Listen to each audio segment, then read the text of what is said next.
Most of the time, the problem isn't that customers don't want you. They do. They like you. They trust you. They like what you've proposed.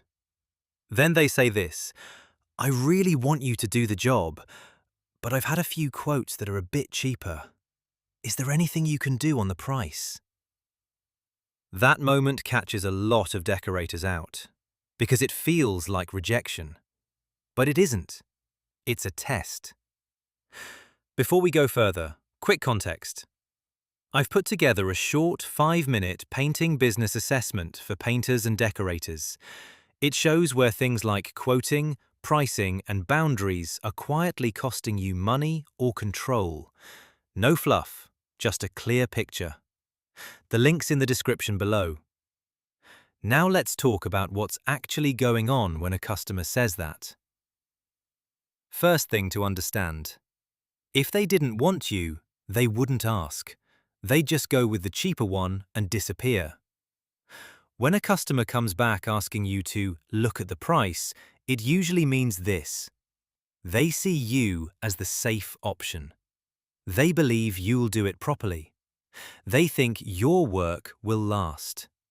But they also think there might be room to move. They're not doubting the work, they're testing where you stand. Where do decorators go wrong? Most decorators respond by defending the price. They explain harder. They justify more. They start trimming. I can maybe drop this. I could leave that out. I'll see what I can do. And without realizing it, they send the wrong signal. They tell the customer, this price is flexible. Once that happens, the conversation shifts. You're no longer the professional presenting a solution. You're just a supplier negotiating a deal. That's where control slips. Here's the uncomfortable truth. Being dearer isn't a weakness.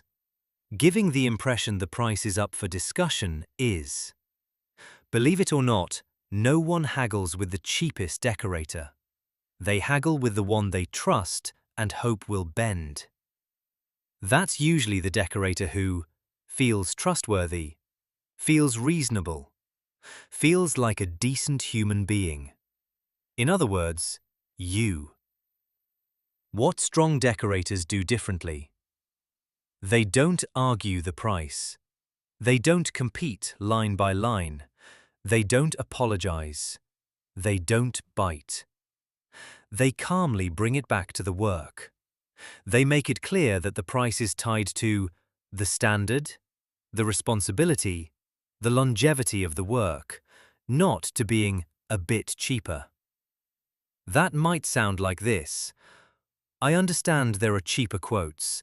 This price reflects how I work and what I'm responsible for. If you want it done properly and made to last, this is what it costs. No edge, no ego, no discount dance. Some customers walk. Many don't. The ones who stay tend to be the best jobs. This is where quotes really matter. Your quote isn't there to compete. It's there to show where you stand. A good quote doesn't say, this is what you get for the money. It says, this is what I'm taking responsibility for. When it feels settled and clear, people stop pushing the price. When it feels open, they try their luck. Why does this happen to good decorators? Because you care. Because you do it properly. Because you don't want to lose work. But the moment you start bending to keep the job, you teach the customer how to treat you. That's not a pricing problem. It's a boundary problem.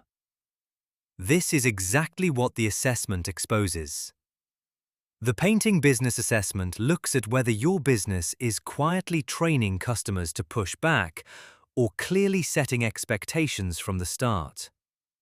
If you keep getting, "We really want you, but," conversations, that's a signal worth paying attention to. If you want a clear picture of where you stand right now, the link's in the description below. Final thought. If customers push on price, it doesn't mean your work's the problem. It usually means you haven't fully held your ground. Doing it properly costs what it costs. The right customers get that. I'll be breaking down quotes, pricing, expectations, and customer control properly on this channel. Subscribe if you want fewer time wasters, stronger boundaries, and jobs that actually run on your terms.